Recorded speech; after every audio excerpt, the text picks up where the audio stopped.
안녕하세요. 제가 지금 너무 죽고 싶고 한계가 와서 이곳에 힘을 빌리려고 합니다.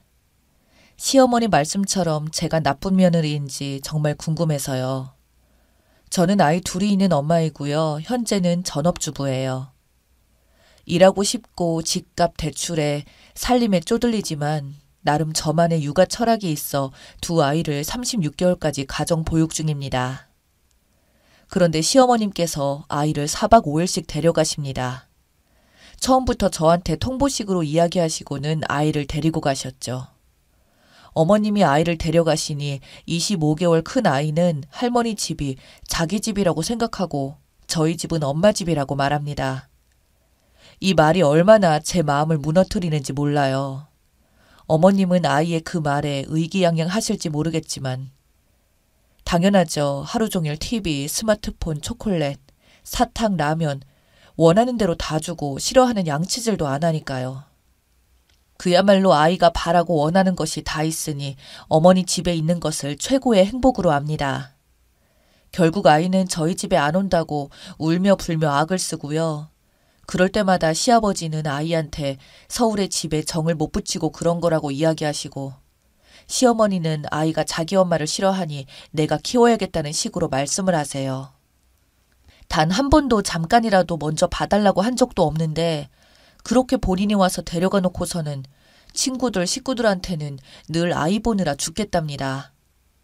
어머님 58세이시고 어디 아픈데 하나 없이 정정하십니다. 죽겠다는 말을 할 정도는 아니지만 먼저 부탁한 적도 없어요. 첫 아이 낳고 얼마 안 돼서 아이가 젖을 잘 안 물었는데 그걸 보시고는 어머, 애가 엄마 젖을 싫어하네. 그러면서 은근한 미소를 띄우며 이야기하시는데 기분이 정말 안 좋았어요. 또 어쩌다가 제가 안을 때는 울고 어머님이 안아서 그치면 엄마가 엄마 같지가 않지? 할머니가 데려가서 키울까? 이런 말씀을 하셨는데 그때마다 소름이 돋기도 하고 아이와 제 사이를 질투하시는 건가 싶기도 하고 그 심리를 정말 모르겠더라고요. 아무튼 어느 순간 내가 애를 데려갈 테니 네 일을 보라면서 저를 위하는 듯 이야기하시더니 한 번이 두 번이 되고 두 번이 여러 번이 되고 하루에서 이틀, 4일에서 5일까지 된 거죠. 처음에는 너무 손주 사랑이 지극하여서 그런가 하고 넘어갔는데 지나치다 싶을 때가 되니 이제 당연하게 데려가세요. 그러면서 다른 사람한테 하시는 말씀이 며느리가 아이 맡겨놓고 안부 전화도 없고 자기 자식 먹었는지 똥 사는지도 묻지도 않은 천하의 인정머리 없는 못된 어미라고 얼마나 욕을 하시는지. 실상은 그렇지 않고요. 소중한 우리 첫째 아이 아무거나 주실까 아무거나 보여주지는 않을까 걱정이 되어 몇 번을 연락하는데 잘 받지도 않으십니다. 한 번은 시외이모가 남편에게 전화해서 와이프 집에 있는데 왜 시어머니한테 아이를 맡기느냐. 요새 황혼 육아가 얼마나 서럽고 힘든지 아느냐. 이야기를 하시더니 이번에는 시누이가 남편에게 전화해서 너는 엄마 힘든데 아이 좀 맡기지 말아라. 도대체 며느리는 집에서 뭘 하는데 아이를 자꾸 맡기느냐고 했답니다. 나도 아이 맡기기 싫다. 불안하기도 하고 아무래도 시댁에 가면 TV 보여주고 방치하는 거 왜 데려가는지 모르겠다며 남편과 얼마나 싸웠는지 몰라요. 시어머니 면전에도 직접 말씀을 드렸고요. 끊임없이 생사람 잡는 통에 정신과 육아종합지원센터 상담, 정신건강센터 상담 등 안 가본 곳이 없습니다. 그런데 안 변하십니다. 어떤 날은 내가 지금 네 애 봐주고 있다고 유세 떠는 걸로 보이냐며 고마운 줄 모른다고 요새 세상에 아이 봐주겠다고 배려해주는 시어머니가 어디 있냐며 대성통곡을 하고 우십니다. 아, 저 진짜 죽고 싶을 정도로 우울합니다. 저 그래도 좋은 학교 나와서 남편보다 더 벌었고 직장에서 승승장구하며 커리어 잘 쌓고 있었고 이직 좋은 대로 하면서 저희 집 먹여 살리며 살 줄 알았습니다. 성격은 또 어떻게 해요? 사교 많고 긍정적이라는 평가 받으며 주변에서도 정말 밝은 사람이라고 인정받고 살았습니다. 내가 내 아이 키우고 싶어서 우리 아이 내가 지켜주고 싶은 마음으로 육아에 전념하였어요. 또 제가 어릴 때 엄마가 안 계셔서 더 잘해주고 싶어서 어릴 때 사랑 많이 받고 사랑을 주는 사람으로 크길 바라는 마음에 그래서 저의 커리어 버리고 직장도 관뒀는데 그렇게 포기하는 것도 많지만 저만의 가치관으로 아이를 키우고 싶었는데 그러기는커녕 지금 시댁의 횡포에 저의 뜻대로 못하는 것에 대한 분노와 억울함에 사무쳐서 허무합니다. 저렇게 할머니 손에 크라고 내 커리어 포기한 게 아닌데 이런 식으로 아이의 중요한 어린 시절을 망치게 하고 싶진 않은데 말이죠. 남편이 센스가 없는 건지 모르겠지만 도와준다고 하는 것이 더 사단이 났어요. 그날 시모가 응급실에 가셨습니다. 여자 잘못 들어와서 효자 아들이 눈 뒤집혔다고 난리를 치시고 소리를 고래고래 지르시다가 본인 힘에 부쳐 쓰러지셨죠. 또 이 이야기를 들으신 시아버지께서 쳐들어오셔서 시어머니한테 사과하라고 고함을 지르시고 결국 저희 부부 무릎까지 꿇었습니다. 그렇다고 또 아이 둘을 다 케어해 주시는 것도 아니에요. 둘째는 데려가지도 않으세요. 말이 안 통한다고요. 첫 정이신 건지 도통 무슨 말인지 모르겠습니다. 하지만 제게는 두 아이 모두 너무너무 소중해요. 특히 이제 말하고 습득, 입력이 빠른 첫째는 제가 온전히 끼고 보살피고 싶어요. 감히 시어머니께서 아이 봐주시는데 그 감사함도 모르는 배부른 소리 하는 한심한 며느리인가요? 제가 아이 봐달라고 한 적도 없는데 아이 보느라 아프다, 힘들다, 과자값 얼마 썼다, 네 자식 내가 봐주니까 효도해라 이런 식입니다.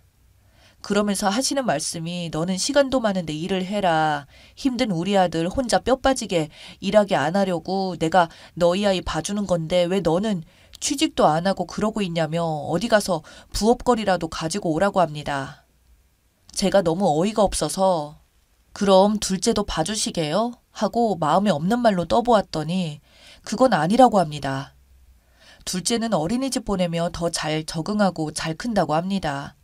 정작 제가 아파서 병원에 가야 할 때는 본인 친구랑 점심 약속이 있다고 못 봐준다고 하시는 시어머니세요. 도대체 어떻게 해야 큰아이가 시댁에 안 갈 수 있을까요? 꼭 좀 부탁드립니다. 사람 하나 살린다 생각하시고 제가 어떻게 해야 할까요? 추가합니다. 어젯밤에는 보름이 지났는데 달이 예뻐서 그냥 또 하늘 보면서 울다가 아침에 댓글 다시 읽었습니다. 댓글 보는데도 가슴이 두근거리고 손가락이 떨리고 무서웠네요. 친정은 서울이고 시댁은 지방 소도시입니다. 아버지가 반대하신 결혼이라 돌아갈 친정이 없습니다. 여기는 차가 없으면 이동하기 불편하고 둘째 낳기 전까지 버스 타고 택시 타고 돌아다녔지만 1년 정도 못한 것 같습니다. 구구절절 다 쓰지는 않았지만 다시 시어머니와 남편이 저에게 했던 폭언, 행동, 녹음하다가 남편이 제 핸드폰 부순 것도 2번이고 시어머니와 제가 언성 높여 싸울 때 남편이 제게 입 닥치고 엄마에게 빌라고 한 적도 있었습니다. 남편이랑 생각한 끝에 상담이라도 해보자 싶어서 상담 솔루션을 말씀드리면 그저 말씀 안 드려도 시아버지가 와서 엄마한테 뭐 하는 짓이냐며 날뛰셨고 그때마다 옆에서 쟤 때문에 이게 뭐냐 맨날 싸운다. 전문가 개나 줘라. 내가 뭘 했다고 손주 사랑한 게 죄냐고 하십니다. 누가 봐도 이혼해야 정상인가요? 혹시 내가 할 수 있는 일이 더 남은 건 아닐까. 남편 친가와 외가, 시아버지 쪽, 시어머니 쪽 형제 자매들 다 모여 사는 이 동네에서 쭉 그렇게 혼자서만 끙끙 앓았습니다. 댓글에서 제게 성격장애라고 하셨는데 찾아보고 맞는 것 같아서 정말 놀랐습니다. 저는 큰 소리 나고 싸우는 것이 싫고 무섭기도 합니다. 그래서 좋은 게 좋은 것이라고 제가 조금 피해 입더라도 넘기고 참고 살았고요. 한때 얼굴에서 빛이 난다고 그렇게 인사성 밝고 살면서 싫은 소리 들어본 적 없었는데 시집 와서 저라는 사람은 이제 얼굴도 잿빛으로 변해버려 다 무너져 썩어버린 것 같습니다. 왜 말 못하냐 답답하다 하시지만 제가 말하면 더 크게 말하고 제가 행동하면 더 크게 난리치는 시어머니. 똥 무서워서 피하냐 더러워서 피하지 했는데 사실 무섭기도 하고요. 하지만 자식 망친다는 말에 정말 번뜩 정신이 드네요. 이게 저의 인생을 바치면서 시작하게 된 제가 원하는 육아는 아니니까요. 상담만 받았지 지인한테도 못한 이야기라 이렇게 솔직하게 피드백 받은 게 처음이어서 너무 감사하고 고맙고 제가 바보 같고 여러 생각이 듭니다. 이상하다고 내 목소리 내야 한다 생각했지만 번번이 좌절되고 애들 생각하면 이혼하지 말아야지, 그러려면 그냥 살아야지 하다가 오늘처럼 날씨가 좋은 날은 쓸데없이 감정에 복받쳐서 변명을 하니 너무 부끄럽고요.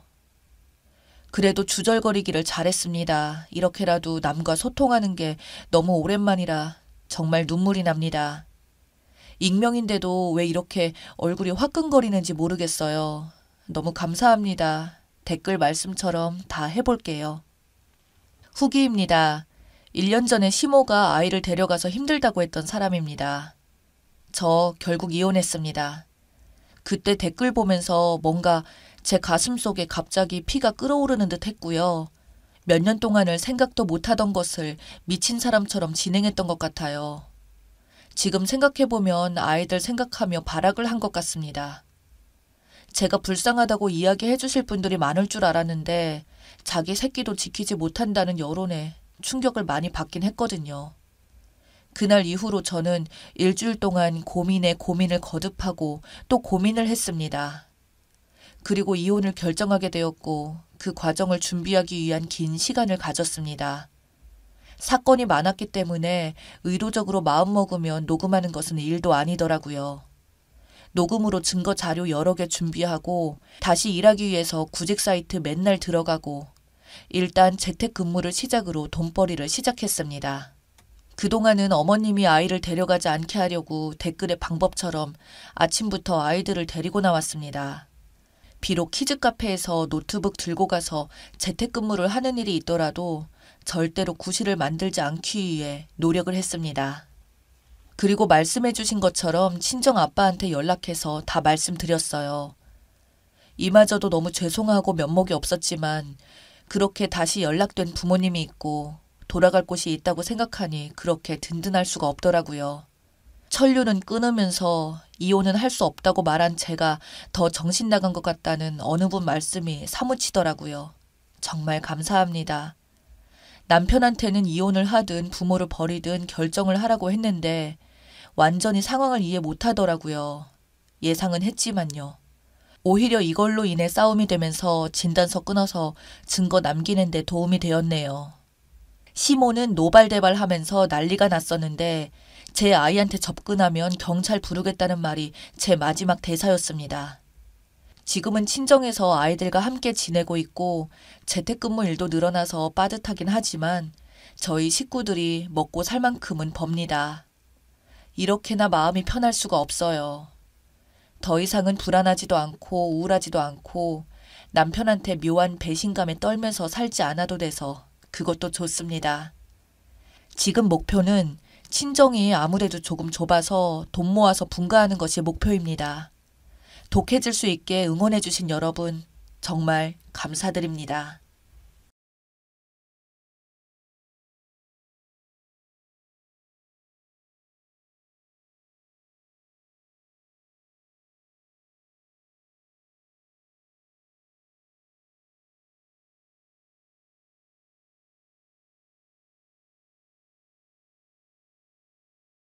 안녕하세요.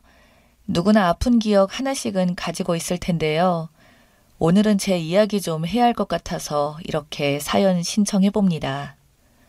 저는 42살이고 남편은 45살입니다. 결혼한 지 10년 정도입니다. 그동안 많은 일들이 있었는데 결혼하고 5년 정도 되었을 때 남편과 함께 여름 휴가를 떠나던 중 갑작스러운 교통사고로 크게 다친 적이 있었습니다. 피하지도 못하고 정면으로 충돌하게 되면서 저는 갈비뼈와 견갑골이 으스러졌고 남편은 왼쪽 다리를 크게 다치게 되면서 남은 인생을 장애인으로 살아가야 하는 충격적인 일이 벌어지고 말았죠.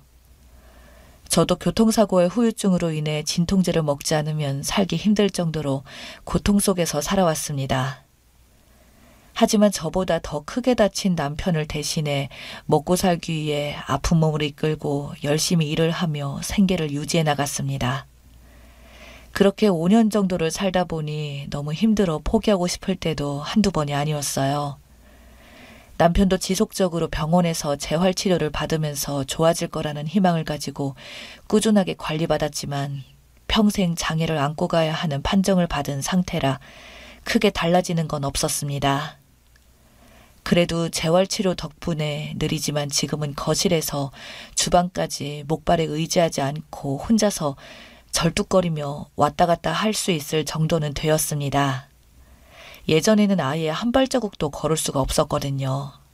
솔직히 저는 교통사고로 인해 함께 살기 힘들 줄 알았습니다. 저도 사람인지라 현실적으로 많이 지쳐 있어서 그런 건지 이혼하고 살아야 할 것 같은 마음이 그동안 몇 번이나 들었지만 저만 바라보는 남편 때문에 쉽게 포기할 수 없었고 언젠가는 좋아질 거라는 끝이 없는 희망을 가지고 살았습니다. 사람이 희망마저 없다면 삶의 의욕까지 떨어지는 것 같아 현실적으로 불가능한 상황들을 희망으로 바꿨어요. 그래야 제 마음도 편해질 것 같아서요. 남편은 집에서 하는 건 별로 없어요. 한 발자국 떼는 것도 힘든데 도와주면 얼마나 도와주겠어요. 자기가 먹은 그릇 설거지해주는 정도입니다. 교통사고 당하기 전에 그렇게 입이 닳도록 집안에 있는 쓰레기나 자기 물건에 대해서 정리정돈을 하라고 잔소리 정말 많이 했는데 지금은 상황이 바뀐 만큼 집도 깔끔하게 하려고 재활을 한답시고 천천히 청소도 하고 있는 것 같습니다. 그런데 최근 들어 남편의 행동들이 제 눈에 거슬리는 게 몇 번 있습니다. 원래는 제가 퇴근하고 돌아오면 바로 앞에서 남편과 함께 저녁 먹는데 하필 그날 제가 몸살이 난 건지 상태가 좋지 않아 배달 음식을 시켜 먹자고 했고 남편이 좋아하는 치킨이랑 생맥주 시켜줬죠. 그렇게 저는 씻고 나와서 침대에 누워 쉬고 있는데 제 옆에서 머리를 쓰다듬어 주면서 이런저런 대화를 하다가 약은 먹었어? 여보, 많이 힘들지? 내가 나가서 일을 해야 하는데 정말 미안해. 몸이 빨리 좋아져야 하는데. 괜찮아, 여보. 그래도 우리 잘 살아가고 있잖아. 죽지 않은 것만으로도 감사하게 생각해야지. 당신 좋아하는 치킨 왔나 보다. 현관까지는 충분히 갈 수 있으니까 내가 가지러 갈게. 그냥 누워있어. 나도 계속 움직여야 좋아질 수 있지. 그래, 알았어. 부탁 좀 할게. 그런데 여보, 왜 오른쪽 다리를 절어? 원래 왼쪽 다리를 절었잖아. 어? 무슨 말 하는 거야? 당신 몸살약 먹고 좀 약 기운에 치운 것 같다. 내가 무슨 오른쪽 다리를 절었다고 잘못 본 거겠지. 나 왼쪽 다리 다쳤잖아. 요즘 많이 힘들어 보이더니 이제는 그런 것도 헷갈리는 거야? 그렇게 남편은 왼쪽 다리를 절면서 치킨을 받고 소파에 앉아 먹기 시작했습니다. 몸살 약이 좀 세긴 했는지 비몽사몽한 상태였긴 했는데 분명 오른쪽 다리를 절뚝거리며 현관으로 걸어가는 걸 봤는데 남편이 말한 대로 제가 잘못 봤을 수도 있을 것 같아 그냥 넘어갔습니다. 그런데 최근 들어 남편의 행동들이 계속해서 이상해지기 시작했습니다. 요 며칠 동안 새벽에 잠이 안 온다며 거리에 아무도 없는 틈을 타 목발 짚고 동네 앞에서만 걷고 오겠다고 나갔다 와요. 그런데 그럴 때마다 저에게 몸살 나지 말라고 약을 주는데요. 자기가 약국에서 산 피로회복제라며 줬었는데 그 약만 먹으면 저는 다음날 아침까지 한 번도 깨지 않았습니다. 뭔가 이상해서 남편이 새벽에 바람 쐬러 나간 다음에 약을 건네줬을 때 먹는 신용만 하고 먹지 않았어요. 남편은 제가 잘 자고 있는지 확인을 하더니 문 밖으로 나가는 소리가 들렸고 최근 들어 갑자기 변해버린 남편의 모습들이 너무 무서워지기 시작해 따라가 볼 필요가 있을 것 같아 재빠르게 일어나 어느 방향으로 가고 있는지 창문을 통해 남편의 모습을 확인하고 내려가려고 하는데 남편 행동에 순간적으로 숨이 턱 막혔고 뒷걸음 치다가 넘어지고 말았습니다. 분명 쩔뚝거리며 목발에 의지하며 걸어야 하는 남편이 어딜 그렇게 급하게 가는 건지 뛰어가고 있었던 거죠. 가슴이 철렁거리고 이 상황을 어떻게 받아들여야 할지 납득할 수 없었습니다. 분명 병원에서는 평생 장애를 가지고 살아야 한다고 했는데 멀쩡하게 정상인처럼 뛰어갈 수 있는 건지 알 수 없었네요. 제 두 눈으로 똑똑히 보게 된 이상 두고만 볼 수 없었습니다. 동이 트기 전 새벽 4시쯤에 남편은 다시 돌아왔고 씻고 방에 들어와서 제 옆에 조용히 누웠습니다. 그리곤 깊이 잠이 들었는지 코골이 소리가 들렸고 저는 조용히 일어나 거실로 나와 세탁실에 있는 옷들을 확인해 보면서 특별한 점은 없는지 여기저기 뒤져봤지만 아무런 단서도 찾을 수 없었습니다. 충격적인 상황을 겪게 된 이후 남편의 행동 하나하나가 의심스럽고 아무렇지도 않게 다친 다리가 정상으로 돌아온 걸 숨기고 저와 함께 시간을 보내고 있다는 게 한편으로는 화가 머리 끝까지 차올랐네요. 그렇다고 아무런 증거 없이 무턱대고 말해봤자 발뺌하고 입 닫고 있으면 아무런 의미가 없기에 일단 병원부터 찾아가 보기로 했습니다. 남편을 담당했던 의사에게 찾아가기 위해 회사에서 집에 일이 있다고 사정을 이야기한 후 반차를 내고 병원으로 향했어요. 그런데 병원에 도착하고 택시에서 내리려고 하자 남편 담당 의사가 어디 급하게 가고 있었고 그 뒤를 남편이 뒤따르고 있었습니다.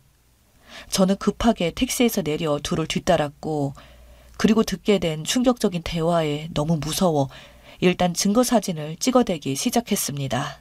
오늘 정도 지났으면 이제 다시 시작하면 되잖아. 이 정도면 의심하지 않는다니까. 내 말 믿고 다시 시도해보자. 안 돼. 좀 더 시간을 가지고 계획해보자. 한 번 실패했기 때문에 2번 실패하면 그때 우리 둘 다 콩밥 먹을지도 모른다고. 오늘 밤 다시 한번 맞춰보고 시작하는 걸로 해. 오늘 밤이야. 아내한테 절대 들키지 말고 그리고 연기 좀 잘해. 왜 왼발이 어느 발인지 몰라?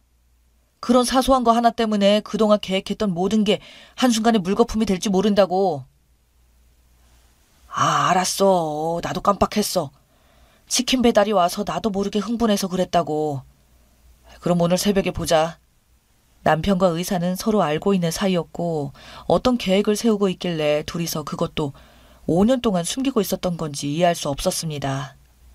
그날 저녁 집에 들어오니 남편은 소파에 앉아 저를 아무렇지 않게 반겨주면서 평상시처럼 저를 사랑스러운 눈빛으로 바라보고 있었습니다. 어디까지가 진실이고 거짓인지 알지 못할 정도로 남편의 연기는 대상감이었어요.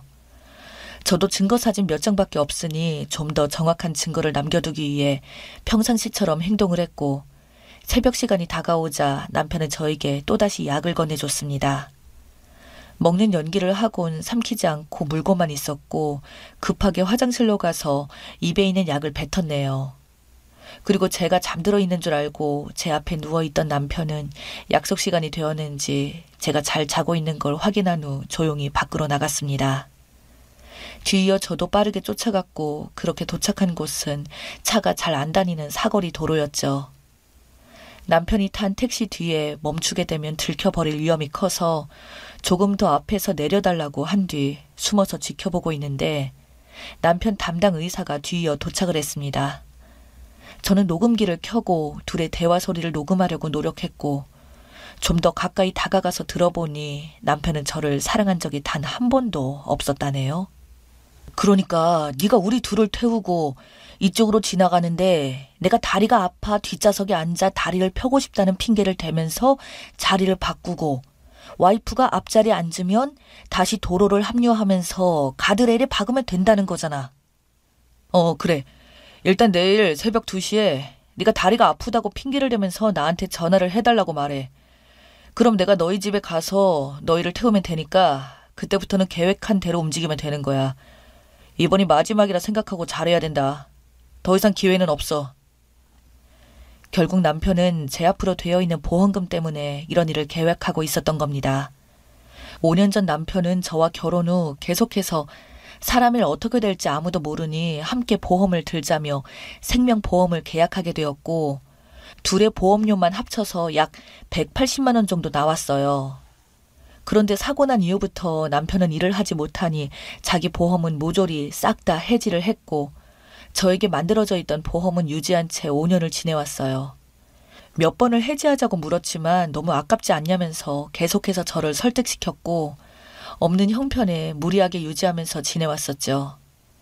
남편의 검은 속내는 전혀 알지 못한 채 말이죠. 이 모든 상황을 의사와 함께 계획한 것도 충격인데 그 의사가 남편과 친구였다는 게 더 충격이었어요.